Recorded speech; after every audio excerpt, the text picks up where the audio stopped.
네, 안녕하세요. 저는 이번에 4번 만에 강원도 지역 합격한 사람입니다. 네. 일단 일반 영어부터 말씀드리면 저는 재수 때는 학원 강의를 거의 듣지 않고 혼자 공부를 했었어요. 그래서 SAT 문학 문제로 공부를 하고 SAT 일반 영어 문제를 풀었었는데 그때 풀면서 단어량이 엄청 늘었고 동의어 같은 거를 제가 혼자서 찾아서 공부를 했었습니다. 그리고 모의고사 때만 모의고사 강의를 수강했었는데 이때 일반 영어가 좀 오르긴 했는데 임용이랑 약간 거리가 먼 공부를 했던 것 같았어요. 그래서 삼수 때 이 김수아 쌤을 알고 나서 김수아 쌤의 커리큘럼을 보고 모의고사 때부터 강의를 듣기 시작했습니다. 근데 이 강의를 들을 때 김수아 선생님께서 동의어나 유의어 이런 임용고시 답안 표현에 적절한 표현들을 다 주시더라고요. 저는 그 작년 해에 제가 알아서 준비를 하느라, 정리를 하느라 되게 오래 걸렸는데, 그래서 이때, 학원 강의를 듣는 것도 필요는 하다라는 그런 중요성을 깨닫고, 제가 만약에 초수나 재수생이라면 그냥 바로 커리큘럼대로 따라갈 것 같다라고 생각을 했었습니다. 근데 저는 이미 초수, 재수, 일령이 좀 되어 있다고 생각해서 커리를 듣지 않고 모의고사 문제로만 풀고 사실 이때까지도 한 팀의 강의를 열심히 따라가는 게 중요하다라는 걸 못 이해하고 이해를 못했었고 다른 팀 것까지 해서 다양한 문제를 푸는데 초점을 맞추는 공부를 했었어요. 근데 지금 붙고 나서 생각해보면 다양한 문제를 푸는 것보다는 정말 한 팀의 어떤 팀의 문제를 듣더라도 그걸 정말 완벽하게 소화하는 게 너무 중요하다라는 걸 깨닫게 되었습니다. 그래서 이렇게 삼수 때는 모의고사를 풀고 그냥 초수 재수 때랑 비슷하게 문제 풀고 오답 정리하고 이런 식으로 공부를 했었던 것 같아요. 일반 영어 문제도 기입 틀리면 이거 문제가 이상하다라고 생각할 때도 있고 넘어가고 그랬는데 이제 사수 때는 제가 삼수 때 최타를 하고 일반 영어가 좀 부족한 것 같다 생각해서 공부 방식을 정말 많이 바꾸도록 노력을 했습니다. 그래서 초수, 재수, 삼수, 사수 이때 항상 했던 거는 MD 보컬을 정말 저는 지금 책이 너덜너덜해질 정도로 정말 100번은 넘게 다 외웠어요. 지금 일과에 무슨 단어가 있다라는 거 알 정도로. 그래서 사수 때 수아쌤 모의고사를 풀 때에는 한 회차에 모르는 단어가 10개에서 20개 정도밖에 안 될 정도로 저는 단어를 외우는 게 정말 중요하다고 생각했습니다. 그리고 사수 때 중요하다 생각했던 거는 그 수아쌤 강의 중에 Reading for Insight라는 강의가 있어요. 그거는 영자 신문에 있는 지문을 책에 편집해서 풀 수 있도록 되어 있는 건데 거기서 직독직해 하는 거에 대해서 되게 많이 늘었습니다. 이때 수아쌤이 추천해주는 공부 방식이 있는데 저는 그것보다 더해서 미리 직독직해를 다 써보고 수아쌤 강의를 수강했어요. 이미 다 하고 강의를 들으면서 수아쌤이랑 나랑 해석 방식이 다른 거는 다 찾아서 다 밑줄 쳐보고 왜 이렇게 해석하셨지? 어떤 부분에서 내가 실수를 했지라는 걸 제 문제점을 찾기 위해 엄청 노력했습니다. 그래서 그렇게 해서 인력이 많이 늘었고 6월, 8월 모의고사 강의를 수강하였습니다. 그때 강의를 수강하면서는 토요일 날 모의고사를 풀고 일요일은 쉬고 월요일, 화요일, 수요일 동안 오답노트를 정리하고 이번에는 또 리라이팅을 매우 열심히 했어요. 사실 리라이팅이 중요하다라는 말은 초스 때부터 많이 들었는데 굳이 답도 기억이 나는데 리라이팅이 중요할까라는 좀 생각이랑 귀찮음도 있었어서 열심히 안 했는데 사수 때는 변화해야겠다라는 생각에 리라이팅을 꼭 했습니다. 문제를 풀지 않더라도 리라이팅은 꼭 했었는데 정말 리라이팅이 정말 정말 중요한 것 같아요. 리라이팅은 필수이고 그렇게 모의고사 커리를 7, 8월부터 11월까지 끝까지 일령은 따라갔습니다. 그리고 제가 정말 추천드리는 건 일령 수업을 듣고 수아쌤이 질문을 정말 열심히 받아주세요. 제 생각에는 기입형이 이게 틀린 것 같고 이게 맞는 것 같은데 어떻게 생각하시나요?나 제 답안도 똑같은 뜻인데 왜 이게 안 될까요? 라는 이런 질문들도 다 이유를 들어서 이게 왜 안 되고 맞는지 다 설명해 주셔서 그 부분이 정말 좋았습니다. 그리고 마지막으로 그 강의가 좋았던 건 모의고사 자료 옆에 그 문학 작품에 대한 전반적인 지식까지 해설지에 나와 있어가지고 저는 그 부분도 집에 가서 되게 꼼꼼히 읽어봤어요.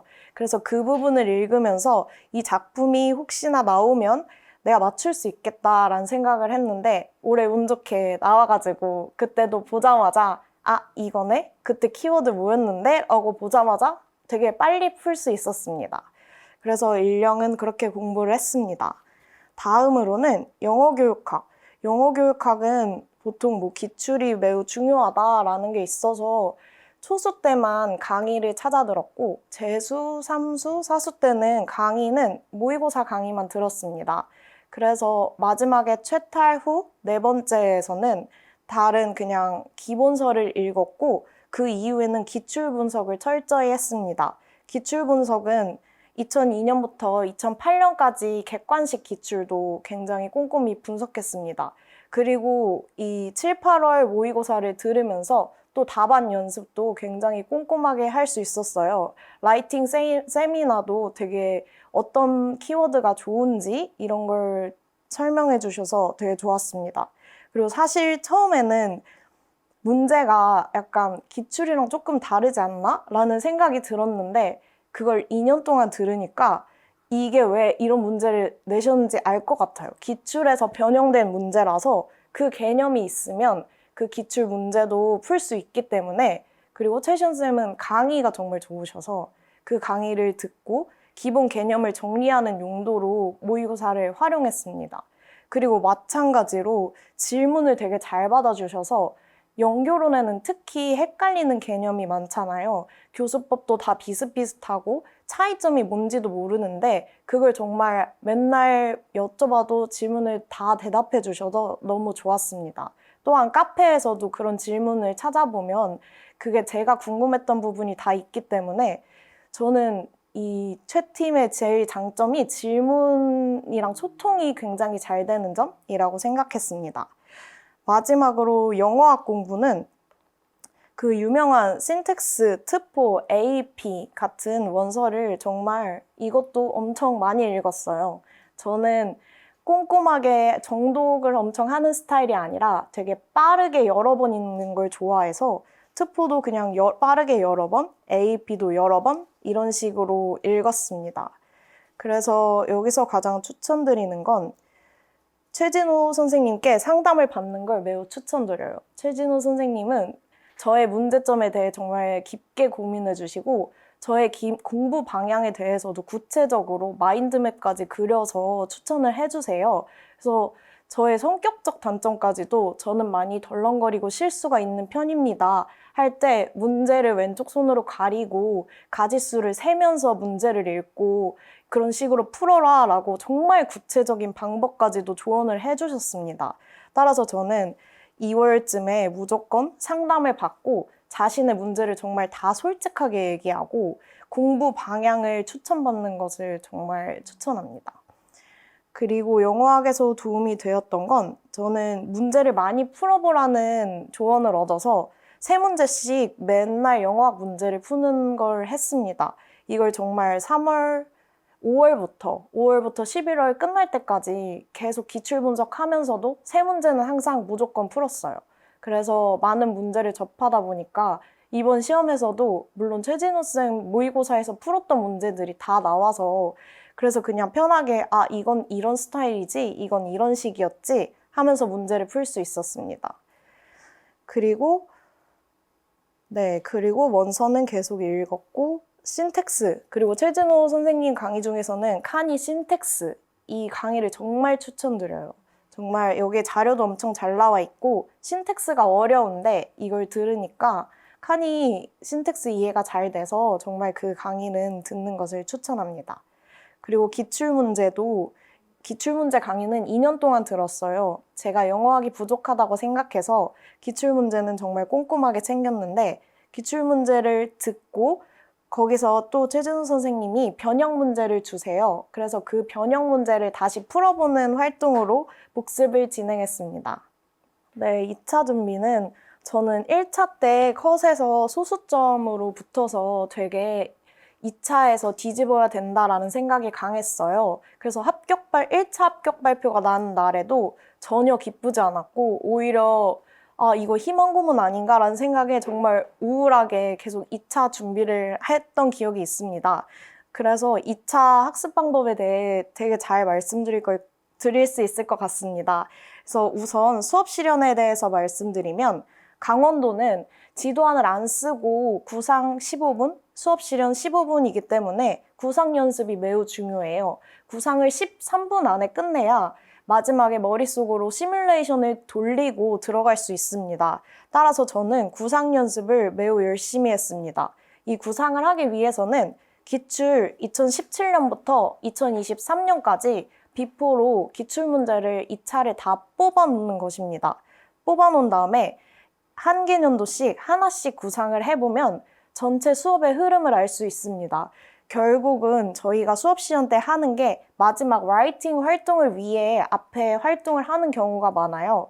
그래서 그거를 2017년부터 23년까지 구상을 다 하고 한 번에 보면 흐름이 거의 비슷하다는 것을 알 수 있어요. 그렇게 비슷하다는 것을 알고 그 디렉션을 쪼개보는 활동을 했습니다. 리딩에 관련된 디렉션 나눠보면 보통 비슷해요. 메인 아이디어 찾기, 디테일 찾기, 단어 가르치기 이런 식으로. 그래서 리딩, 라이팅, 스피킹 이런 식으로 제가 직접 디렉션을 또 나눠보는 활동을 했습니다. 이게 학원 교재에 나눠져 있는 것도 많은데 자신이 직접 해보는 게 정말 중요하다고 생각해요. 이렇게 구상을 해보고 또 최시원쌤 2차 강의를 들으면 구상 문제를 한 10몇 개인가 그렇게 많이 줘요. 그래서 새로운 문제도 빠른 시간 안에 구상하는 연습을 엄청 많이 했습니다. 그리고 또한 강원도는 15분 안에 빠른 시간 안에 수업을 다 끝내야 하기 때문에 티처톡도 완전 자동화시키도록 연습했습니다. 구상을 하고 연습할 시간 없이 바로 들어가려면 티처톡이 그냥 툭 치면 나올 정도로 정말 연습이 되어 있어야 한다고 생각합니다. 따라서 저는 티처톡도 리딩에 맞는 티처톡, 라이팅, 스피킹 등 다 한번 써보고 이것을 연습을 했습니다. 저는 토재수 때 그런 티처톡을 한 번씩 다 써보고 3수, 4수 때는 그냥 외워서 하는 식으로 연습을 했습니다. 이렇게 하면은 수업 실현은 다 잘하실 수 있을 거라고 생각합니다. 또한 물론 스터디도 하루에 2~3개씩 엄청 많이 하는 연습을 했습니다.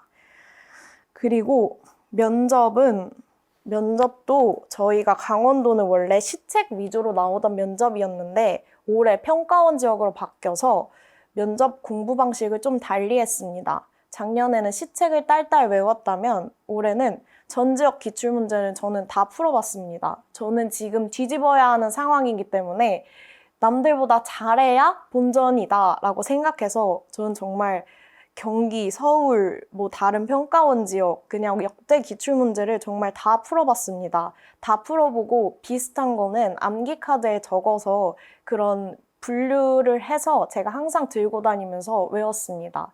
그리고 이게 좋은 게 자기 전에 한 번씩만 보고 자면 이게 머릿속에 엄청 남아요. 그래서 공부 다 하고 이제 자려고 할 때 보통 핸드폰을 많이 보잖아요. 그때 그냥 침대에 카드 놓고 누워서 대충 보다가 자면은 그나마 뭔가 마음 편안하게 잘 수 있는 그리고 될 거야 라고 생각하는 마음이 중요하다 생각합니다.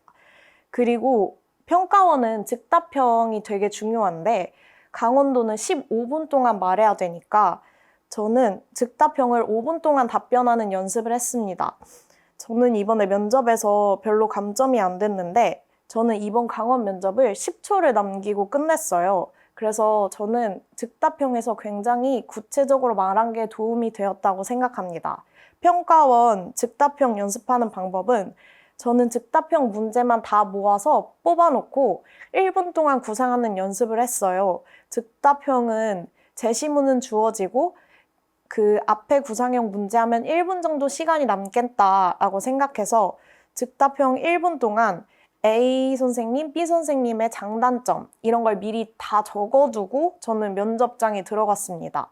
그래서 이번에도 운 좋게도 어떤 학생을 깨울 것이냐 말 것이냐와 그 유의점 같은 걸 물어봤는데 저는 그 종이에 다 쓰여 있던 것을 토대로 말할 수 있었습니다. 저는 그래서 그 부분에서 면접 점수를 얻었다고 생각합니다.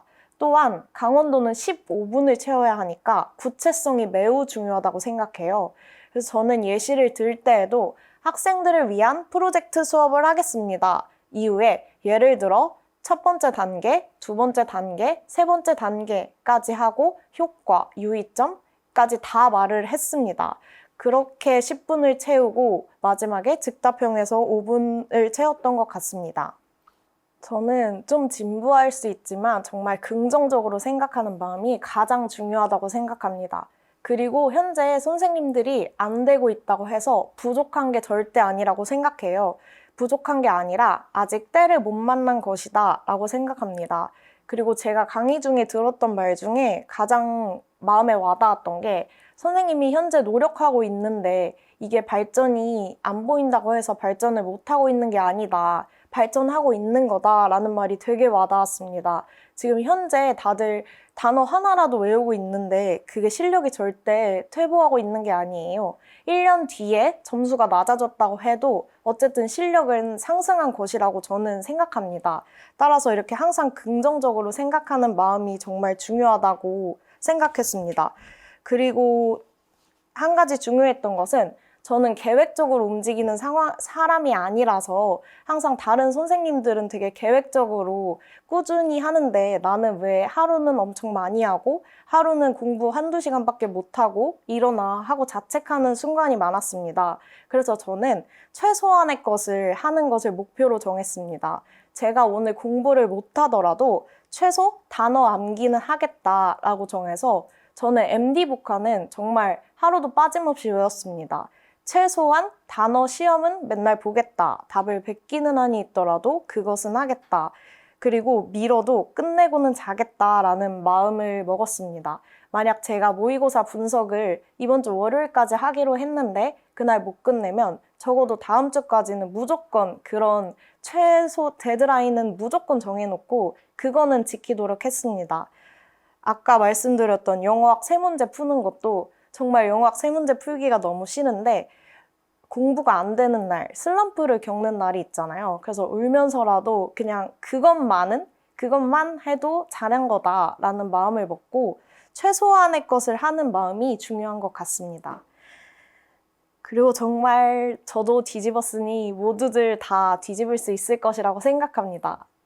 네, 정말 아까도 말씀드렸지만 선생님이 아직 안 되신 게 부족해서 안 된 게 아니라 그냥 정말 때가 안 와서 그런 거라고 생각합니다.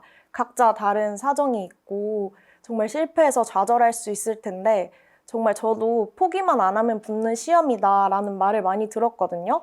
근데 수험생 때는 난 그래도 늦게 붙고 싶지 않은데 포기만 안 해도 그럼 한 30년 뒤에 붙나라고 이렇게 반박하는 마음을 가질 수가 있는데 저희도 교육학에서 비합리적인 신념이란 걸 배우잖아요. 나 지금 이렇게 해도 안 될 수 있어 라고 생각하는 게 정말 비합리적인 신념이고 난 될 거야. 이렇게 열심히 하니까 되겠지 라고 생각하는 게 정말 중요한 것 같습니다. 그리고 지금 생각났는데 저는 핑곗거리만 만들지 말자, 후회할 일만 하지 말자라는 마인드를 가지고 항상 생활했습니다. 내가 만약에 떨어졌을 때 오늘 어디 놀러 간 걸 후회할 것 같다 라고 생각하면 그걸 안 하도록 했습니다. 그냥 최소한의 내가 후회할 일만 만들지 말자라고 생각해서 그냥 최선을 다했던 것 같습니다. 진짜 모두들 잘 되시기를 바랍니다. 감사합니다.